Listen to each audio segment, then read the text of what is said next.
தேவ ஜனமே, இயேசு கிறிஸ்துவின் நாமத்துல உங்களை வாழ்த்துகிறேன். இயேசு கிறிஸ்துவின் நாமத்துல இன்றைக்கு 18வது நாள் தியானத்துக்கு உங்களை நான் வரவேற்கின்றேன். இன்றைய தியானத்தின் பாகங்கள் யோவான் 10வது அதிகாரம் முதல் 21வது வசனங்கள். நானே நல்ல மெய்ப்பன். கண்களை மூடி நாம் ஜெபிப்போமா? நல்ல மெய்ப்பனாய் இருக்கும் இயேசு கிறிஸ்து, உம்முடைய ஆவியை எங்களோடு கூட கொடுத்து எங்களை வழிநடத்தும், அறிந்து கொள்ள வெளிப்படுத்தலையும் போதனையும் தாரும். இயேசுவின் நாமத்தில் ஜெபிக்கிறோம் தகப்பனே, ஆமென். இயேசு கிறிஸ்து இந்த அதிகாரத்துல நானே நல்ல மெய்ப்பன் என்று சொல்லி ஃபுல் ஸ்டாப் வைக்கல. நல்ல மெய்ப்பன் என்பவன் யார், அவனுடைய உறவு ஆடுகளோடு கூட எப்படி உண்டு, அவன் யார், ஆடுகள் யார் என்பதை ரொம்ப தெளிவாக விளக்கி கொடுக்கின்றார். அது ஒன்று ஒன்றா பார்ப்போமே. முதலாவது, நல்ல மேய்ப்பன் சரியான கதவை கொடுக்கின்றான். அந்த கதவுக்குள் மக்கள் சென்று இளைப்பாறுதல் பெறுகிறார்கள். அந்த கதவில் இருந்து வெளியே வந்து ஆகாரம் முன்னே செல்கிறார்கள். நல்ல கதவு அப்படின்னு அர்த்தம் என்ன? பல கதவுகள் உண்டு இந்த உலகத்துல, பல கதவுகள் உண்டு. தவறான காரியங்களுக்குள் உன்னை வழிநடத்த ஒரே ஒரு கதவு, நல்ல கதவு, இயேசு கிறிஸ்து. இரண்டாவது, இந்த நல்ல மேய்ப்பன் தன்னுடைய ஆடுகளை நன்றாக அறிந்திருக்கிறானாம். எப்படி அறிந்திருக்கிறானாம்? அந்த ஆடுகள் தன்னுடைய சத்தத்தை, அந்த மேய்ப்பனுடைய சத்தத்தை நன்றாக அறிந்திருப்பார்களாம். அப்படின்னா நல்ல மேய்ப்பன் தன்னுடைய ஆடுகளோடு கூட தன்னுடைய சத்தத்தை அவன் காட்டி, இதுதான் நான், இந்த சத்தத்தை விட்டு வேற யாரு வந்தாலும் நம்பாத, இந்த சத்தத்தை மட்டுமே கேட்டுக்கோ, இந்த சத்தத்தை மட்டுமே நம்பு, இந்த சத்தத்தை மட்டுமே கீழ்ப்படி அப்படின்னு அந்த நல்ல மேய்ப்பன் ஆடுகளுக்கு கற்றுக் கொடுக்கிறான், ட்ரைனிங் கொடுக்கிறான். கர்த்தருக்கு ஸ்தோத்திரம். மூன்றாவது என்ன செய்யறான்? எப்படி தெரிந்து கொள்கிறான்? ஒரு நல்ல மேய்ப்பன் எப்படி ஆடுகளை தெரிந்து கொள்கிறான் என்று இயேசு விளக்கிறார். என்ன சொல்றார் தெரியுங்களா? உன்னுடைய பெயரை அறிந்திருக்கிறேன், பெயர் சொல்லி அழைக்கின்றவர். ஐயா, அம்மா, இந்த உலகத்துல பெயர் சொல்லி அழைப்பது மிகவும் மரியாதைக்குரிய ஒரு காரியம்.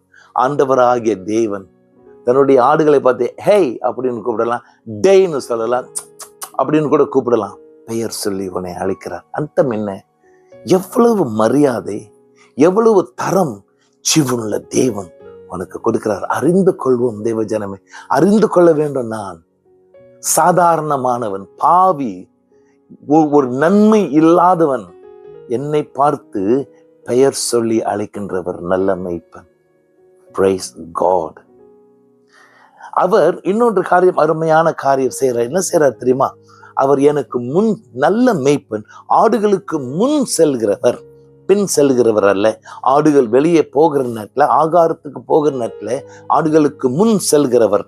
அர்த்தம் என்ன? நம்பர் 1, அவர் முன் செல்லுகிறதுனால பாதை எந்த பகுதியில் இருக்கிறது, எந்த பக்குவத்தில் இருக்குது என்று அறிந்து கொள்வார். அந்த பாதையில் கற்பாறைகள், முட்கள், செடிகள் இருந்தால் அந்த பாதை அந்த நல்ல மேய்ப்பன் எடுக்க மாட்டார். ஏன்? ஆடுகளுடைய ரோமம் அந்த முள் செடி இருந்தால் பிடிச்சுக்கும். இல்ல கல் நிறைய இருந்ததுன்னா தன்னுடைய கால் இடறி கால் உடைஞ்சிரும். அதனால நல்ல மேய்ப்பன் எப்பொழுதும் முன் சென்று பாதையை செவ்வைப்படுத்துகிறவர். நான் சரியாக என்னுடைய கால் கல்லில் இடராதபடி இருக்க தூதர்களை அனுப்புகிறவர் மட்டும் இல்ல, அவர் எனக்கு முன் செல்கிறவராய், பாதையை செவ்வைப்படுத்துகிறவராய் இருக்கிறார். அடுத்தது என்ன தெரியுங்களா? ஏன் முன்னுக்கு செல்லணும்? ஆடுகளுக்கு ஒரு விசித்திரமான ஒரு பக்குவம். என்ன பக்குவம்? முன்னுக்கு யார் செல்கிறார்களோ அவர்களை பின்தொடரும். கர்த்தருக்கு ஸ்தோத்திரம். ஆண்டவர் எல்லாரும் பார்க்க, நல்ல மேய்ப்பன் எல்லா ஆடுகளும் பார்க்கத்தக்க முன் செல்கிறவராய் இருக்கிறார். ஏன்? அவரை பார்த்தோம் என்றால் அந்த ஆடு நன்றாக செல்லும், அமைதியா இருக்கும், சுகமா இருக்கும், ஆபத்து வராது.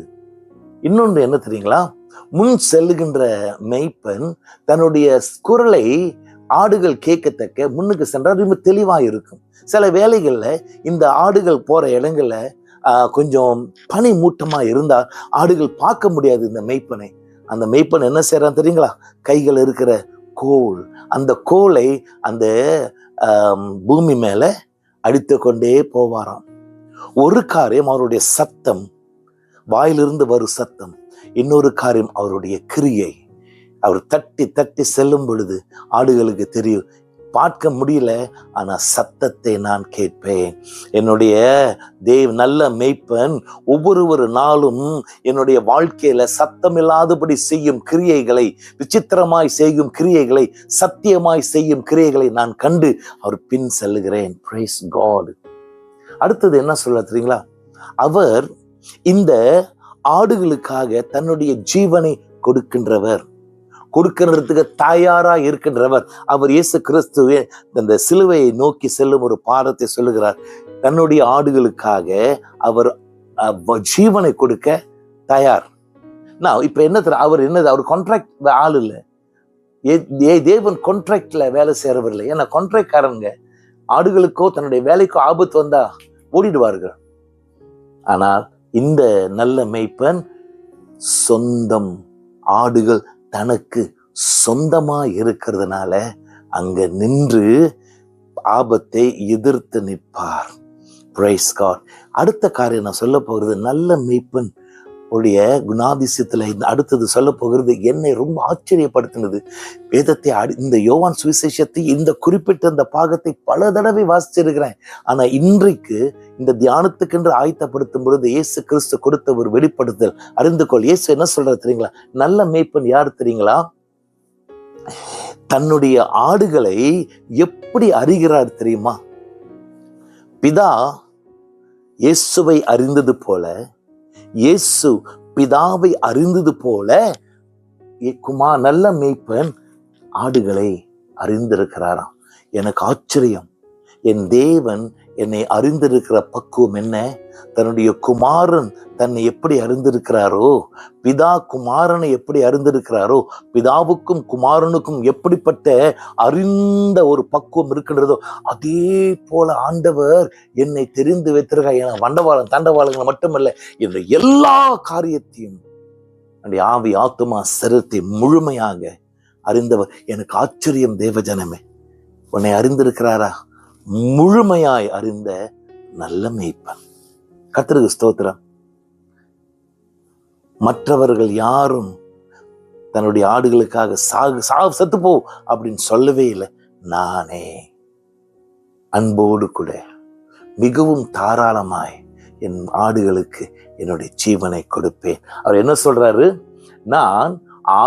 நான் என்னுடைய ஜீவனை கொடுக்கறதுனால, நானே என்னுடைய வழியில என்னுடைய ஜீவன் கொடுக்கறதுனால அந்த ஜீவனை மறுபடியும் எடுக்கிறதுக்கு எனக்கு அதிகாரம் உண்டு. உனக்கு நல்லா தெரியும் தேவஜனமே, இது இயேசு கிறிஸ்துவின் சிலுவையில மரணம் அடைகின்ற ஒரு காரியம். சிலுவையிலிருந்து மரணத்திலிருந்து உயிர்த்ததுல ஒரு காரியத்தை இயேசு கிறிஸ்து இங்க பகிர்ந்து கொள்கிறதை நம்ம பார்க்கிறோம். எனக்காக தேவன் மரித்தார், எனக்காக மரணத்தை ஜெயித்தார்.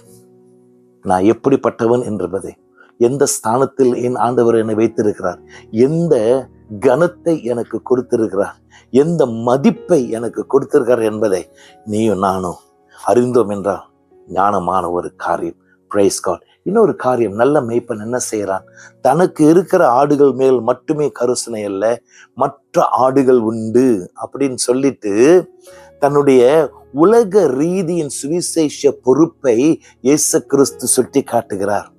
தேவன் தம்முடைய ஒரே பேரன குமாரனை விசுவாசிக்கின்றவன் எவனோ அவன் கெட்டு போகாமல் நித்திய ஜீவனை அடையும்படிக்கு அவரை தந்துருளி இப்படியாய் இவ்வளவாய் உலகத்தில் அன்பு கூர்ந்தார். உலகத்தை நேசிக்கிற ஆண்டவர் என்னை மட்டும் நேசிக்கல, மற்ற ஆடுகள் என்னுடைய சத்தத்தை கேட்கணும்.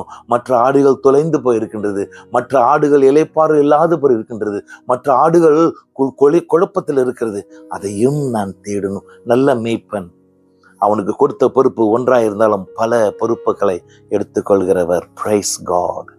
இப்ப மக்கள் இந்த போதனையை, இவ்வளவு தெளிவான போதனையை கேட்டுட்டு குழப்பம். இவர் என்ன சொல்றாரு விளங்கல. ஒரு கூட்டம் மக்கள் என்ன சொன்னாங்க தெரியுமா? பிசாசு பிடிச்சவனா இருக்கிறான். தேவஜனமே சில நேரத்துல பிசாசுக்கு ரொம்ப மதிப்பு கொடுத்துறோம். பிசாசு செஞ்சிருக்க மாட்டான், எல்லாத்தையும் பிசாசு மேல போட்டுருவோம். அறிஞ்சுக்கொள்ள வேண்டும், பிசாசு மேல நம்ம பிரச்சனை, நம்ம இதெல்லாம் பிசாசு செய்யறான் அப்படின்னு சொல்லும் பொழுது பிரச்சனைக்கு தீர்வு காண முடியாதபடி நம்ம குழப்பத்தில் தான் இருக்கின்றோம். அறிந்து கொள்ளும், Praise God. It's a weak argument that somebody is possessed. பிசாசு பிடிச்சிருக்கான், அதனால தான் இப்படி பேசுறான். ஐயா இல்ல. ஒரு கூட்ட மக்கள் என்ன சொன்னாங்க தெரியுமா? பிசாசு பிடிச்சவன் எவ்வளவு தெளிவாக பேச மாட்டான். பிசாசு பிடிச்சவன் குருடனுக்கு கண்ணு திறப்பானா? போன நாட்கள்ல அந்த காரியத்தை நம்ம தியானித்து பார்த்தோம். பிறவியாய் குருடனாய் பிறந்தவனை இயேசு கண் திறந்தார் இல்லைங்களா? பிசாசு பிடிச்சவன் எப்படி கண்ணை திறக்க முடியும்? சிந்தித்து பார்க்கிறார்கள் ஒரு கூட்ட மக்கள். ஏன்னா இவர் சொல்லுகிறதுல ஏதோ ஒரு காரியம், இவர் சொல்லும் பொழுது நான் கேட்கும் பொழுது என்னுடைய மனசுல ஏதோ ஒரு புதிய துடிப்பு ஒண்ணு வருது. Praise God. சரி, இப்ப எந்த காரியத்தை நம்ம கற்றுக்கொள்ளலாம்? நம்பர் 1, தேவனை முழுமையாக நம்பலாம், ஏன்னா அவர் நல்ல மேய்ப்பன். 2வது, நல்ல மேய்ப்பன் என்னை எப்படி அறிந்திருக்கிறார் தெரியுமா? பிதாவை தான் அறிந்தது போல, பிதா தன்னை அறிந்தது போல, ஐயா இவ்வளவு வானம் உயர்ந்த ஸ்தானத்தில் வைத்திருக்கிறது, அதை உணர்ந்து கொள்ள அப்படிப்பட்ட ஒரு வாழ்க்கையை வாழ கர்த்தர் நமக்கு கிருபை செய்வாராக. 3வது, நம்முடைய பொறுப்பு என்ன தெரியுங்களா? இந்த நல்ல மேய்ப்பனுடைய சத்தத்தை நாம் கேட்க நம்முடைய காதுகளுக்கு நாம் பயிற்சி கொடுக்கணும், நம்முடைய ஆவிக்கு பயிற்சி கொடுக்கணும். அவர் சத்தத்தை மட்டுமல்ல, அவருடைய கிரியை, அவருடைய கோல், அந்த அடிக்கும் அந்த சத்தத்தை உணரத்தக்க நாம் கற்றுக்கொள்ள வேண்டும். கர்த்தர் நம்மை ஆசீர்வதிப்பாராக. என் ஆண்டவராகிய கர்த்தர் நீர் நல்ல மேய்ப்பன் என்ற அந்த நன்மை, அந்த உண்மை, அந்த வல்லமை நாங்கள் எங்களுடைய வாழ்க்கையில எடுத்துக்கொள்ள கிருபை தாரும். உமக்கு மட்டுமே பின் செல்ல கிருபை தாரும். இயேசுவின் நாமத்தில் ஜெபிக்கிறோம் தகப்பனே. ஆமென்.